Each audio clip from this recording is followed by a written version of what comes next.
And he never apologized for the racist lie that President Obama was not born in the United States of America. He owes the president an apology. He owes our country an apology. And he needs to take responsibility for his actions and his words.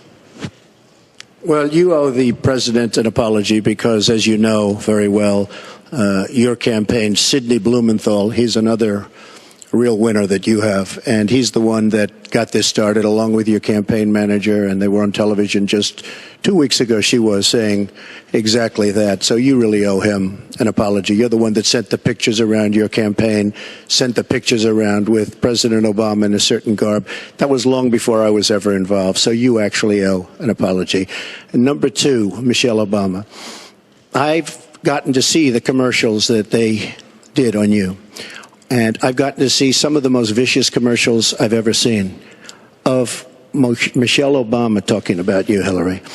So you talk about friend. Go back and take a look at those commercials. A race where you lost, fair and square, unlike the Bernie Sanders race where you won, but not fair and square, in my opinion. And all you have to do is take a look at WikiLeaks and just see what they said about Bernie Sanders and see what Deborah Wasserman Schultz had in mind, because Bernie Sanders, between superdelegates and Deborah Wasserman Schultz, he never had a chance. And I was so surprised to see him sign on with the devil. But when you talk about apology, I think the one that you should really be apologizing for, and the thing that you should be apologizing for, are the 33,000 emails that you deleted and that you acid washed. And then the 2 boxes of emails and other things last week that were taken from an office and are now missing. And I'll tell you what, I didn't think I'd say this, but I'm going to say it. And I hate to say it. But if I win, I am going to instruct my Attorney General to get a special prosecutor to look into your situation, because there has never been so many lies, so much deception.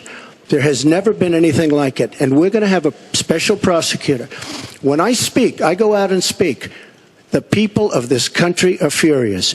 In my opinion, the people that have been long-term workers at the FBI are furious. There has never been anything like this, where emails and you get a subpoena, and after getting the subpoena, you delete 33,000 emails. And then you acid wash them, or bleach them, as you would say, a very expensive process. So we're going to get a special prosecutor, and we're going to look into it, because you know what?